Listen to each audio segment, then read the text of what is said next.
Assalamualaikum warahmatullahi wabarakatuh. Salam sejahtera untuk kita sekalian. Shalom, Om Swastiastu, Namo Buddhaya, salam kebajikan, Rahayu. Para mahasiswa yang budiman, saya Epin Saifuddin, dosen Pancasila Institut Teknologi Bandung.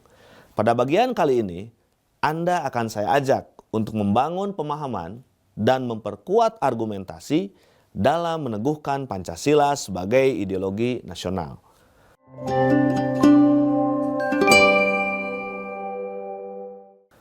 Ideologi merupakan sekumpulan nilai yang diyakini oleh setiap warga negara dalam kehidupan bermasyarakat, berbangsa, dan bernegara, yang kemudian dijadikan pedoman dalam bersikap, berperilaku, dan bertindak dalam ruang yang disebut negara dan bangsa. Dari perkembangan sejarah tentang ideologi-ideologi yang berkembang di dunia, mengapa pada akhirnya kita memilih Pancasila sebagai ideologi bagi bangsa Indonesia? Untuk menjawab hal tersebut, kita dapat melihatnya dari hal dasar yang melatari ideologi. Paling tidak, kita mengenal dua ideologi besar yang berkembang pada saat masa perumusan Pancasila, yakni ideologi liberalisme dan komunisme. Dua ideologi ini memiliki pengaruh kuat. Liberalisme, misalnya, merupakan ideologi yang mengusung ide kebebasan dan hak asasi manusia. Berbeda dengan liberalisme, komunisme mengusung ide tentang kesetaraan untuk kesejahteraan bersama.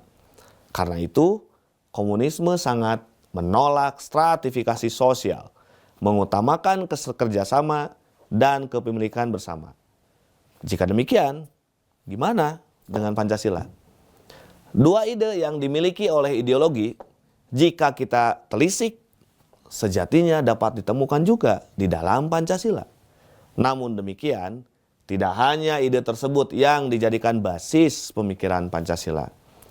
Pancasila sebagai ideologi yang mencerminkan kepribadian bangsa Indonesia tidak melepaskan aspek ketuhanan sebagai bagian dari ide dasarnya. Bahkan, ia mendasari dan menjiwai sila-sila lainnya.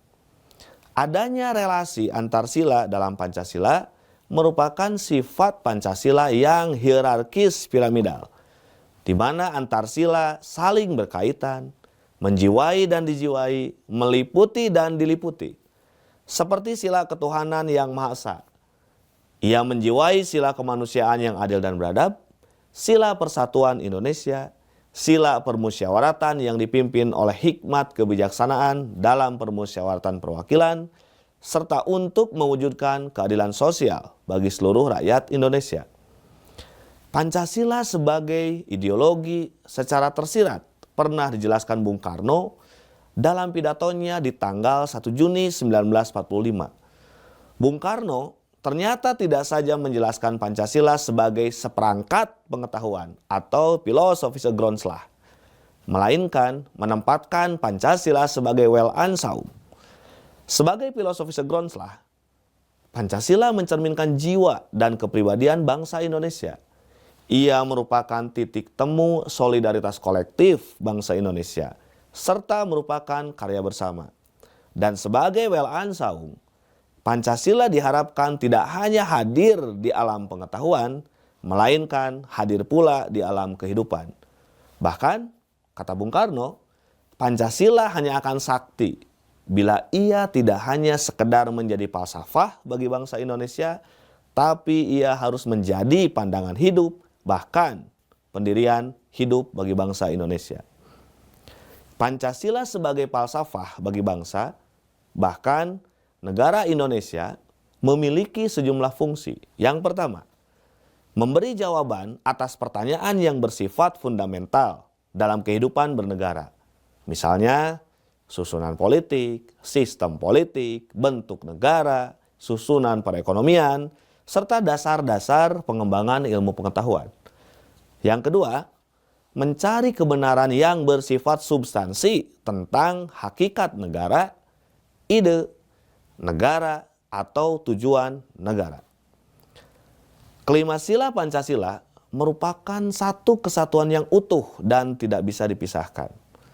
Yang ketiga, berusaha menempatkan dan menjadi bernegara. Sehingga fungsi filsafat akan terlihat jelas kalau negara itu sudah terbentuk keteraturan di dalam kehidupannya. Oleh karena itu, Pancasila sebagai ideologi bangsa yang harus menjadi spirit bagi setiap nadi kehidupan dari masyarakat dan kegiatan konstitusional, karena Pancasila dipandang sebagai media akulturasi dari bermacam-macam pemikiran mengenai agama, pendidikan, budaya, politik, sosial, dan bahkan ekonomi. Urgensi Pancasila sebagai ideologi negara antara lain, yang pertama, ia sebagai penuntun terang atau lead star dinamis bagi warga negara dan bangsa Indonesia dalam mengarungi gelapnya belantara globalisasi yang perkembangannya selalu tidak disangka-sangka. Yang kedua, memberikan pedoman yang menjadi koridor ke arah mana perubahan yang harus dijalankan oleh bangsa dan negara Indonesia. Dan yang ketiga, memberikan spirit moral bagi dinamika perjalanan bangsa dan negara Indonesia di tengah pergaulan global. Membangun kepercayaan diri warga negara Indonesia sebagai bangsa yang bermartabat di tengah masyarakat global yang selalu berubah. Dan yang terakhir, memperkuat identitas diri sebagai bangsa yang mandiri di bidang ekonomi, berdaulat di bidang politik, dan berkepribadian di bidang kebudayaan. Identitas inilah yang menciptakan peluang bahwa masyarakat global justru kian meneguhkan nilai Pancasila, bukan memperlemah fungsinya nilai-nilai tersebut dalam kehidupan masyarakat. Tegasnya, perwujudan kehidupan bermasyarakat, berbangsa, dan bernegara akan sangat dipengaruhi dan digerakkan oleh suatu keyakinan terhadap ideologi negara tersebut. Demikian yang bisa saya sampaikan. Terima kasih. Assalamualaikum warahmatullahi wabarakatuh.